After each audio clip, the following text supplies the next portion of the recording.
Police আমাদের ভয় পেয়েছে।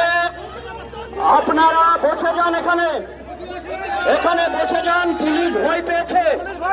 আসলে পুলিশের মা বোন বোনকেও যদি কেসটা কিছু বলে ওরা কিচ্ছু করতে পারে না।